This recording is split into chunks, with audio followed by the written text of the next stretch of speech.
mbokk yi ngeen jégal ma dañu ñëw ci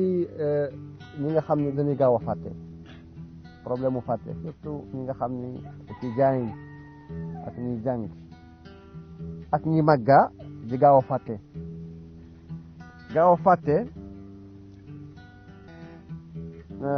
problème la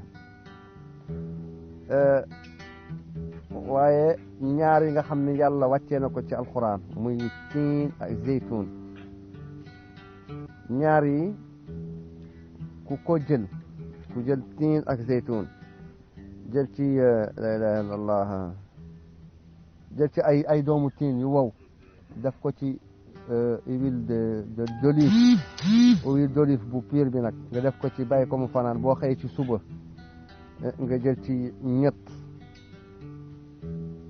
nga def ko lu tolloo ci semaine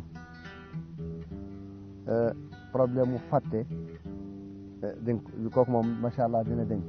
datoo gaaw a fàtte nit ka nag mën na ko def ñetti weer di jël ñetti weer waaye koo def loolu surtout ci booy ci suba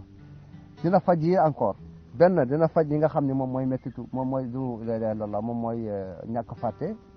nisyan ñaareel bi borom ñi nga xam ne dana am problème ñi nga xam ne dana am problème mu mettitu loos ñi nga xam ne dana am problème mettitu ndigg ñi nga xam ne dana am problème mu suukar même buñ koy jëlee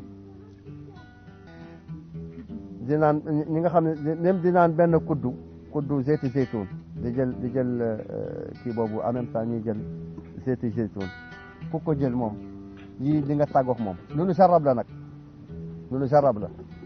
zeytu zeytun ak tiin ñëw na ci alquran yàlla daf ko waatee tiini wa zeytuni idan bokk na ci dafa nekk garab yoo xam ne bu leen boolee rek njëriñ bi ci nekk kenn xamu ko lii lu nu tënk lu tuuti rek comme ni ko Cheikh docteur Ousmane Cissé di waxee dañ ko tënk noonu rek waaye bari na njëriñ waaw mettitu mettitu tànk même ñi nga xam ne seen yax yi dëgërul problème mettitu loos mettitu ndigg fàtte waxuma loolu rek même ngóore ci boppam ngóore nit dina ko am parce que yax yi ak siddit yi bu nu amee doole rek ñuy génne tooke yi nekk ci yaram bi rek doole am na fa